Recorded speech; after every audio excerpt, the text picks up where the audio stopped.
going over a couple things that you usually see going on in the industry at the moment. And right now, private equity is really buying up a lot of guys.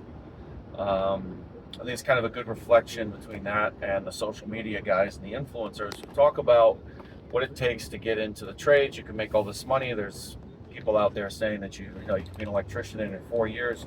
You're making $200,000-$300,000 a year.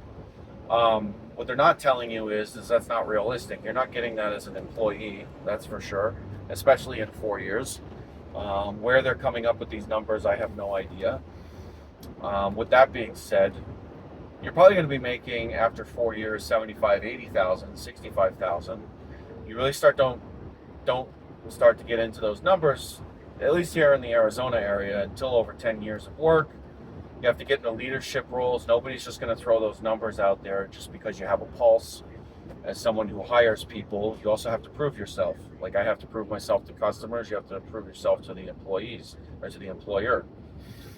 So right now we're living in an economy where it's a lot of high expectations with very low input, or at least that's the perception a lot of people are trying to put out there.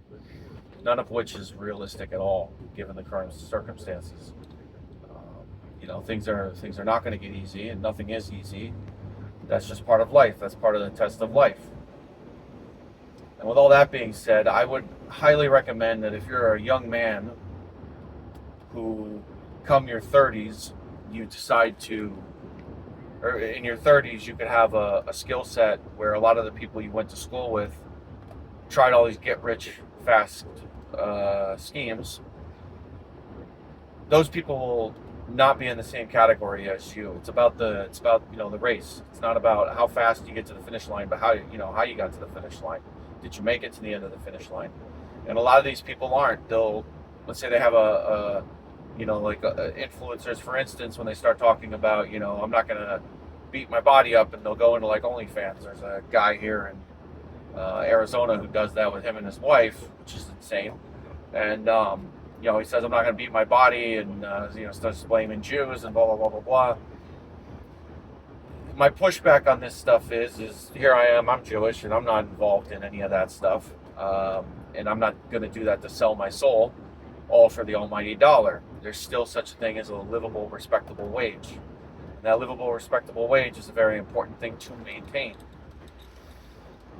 And if I were, again, somebody in their teens going into their early 20s, coming out of high school, you can get into an apprenticeship and build yourself a healthy, respectable lifestyle where you'll always have a job. Because that's what it's about. It's about the consistency, and it's about the long-term effects, and where you want to see yourself in 30 years. You could be high in management or owner of a business. And even with that comes its own set of challenges. Right now I'm coming off of a job site where a technician of mine, I'm putting him more into a leadership role, and he has the bull in the china closet of, well, I'll just get it handled. Well, the younger guys that are on the site, you got to teach them, because without that, you'll never have any of that taken care of for you. You'll just be the guy always in the field, always doing all the hard work, and you'll find yourself almost 50 years old, and you're beat up, your body's shot, and then you got guys underneath you who can't pull their weight. So that's my little moral of the story for today. That's what I would recommend if I were somebody coming out of high school and start off in any of these trades, mechanical, electrical, and plumbing. This is Tomer, the Blue Collar Jew, and I'll see you guys on the next.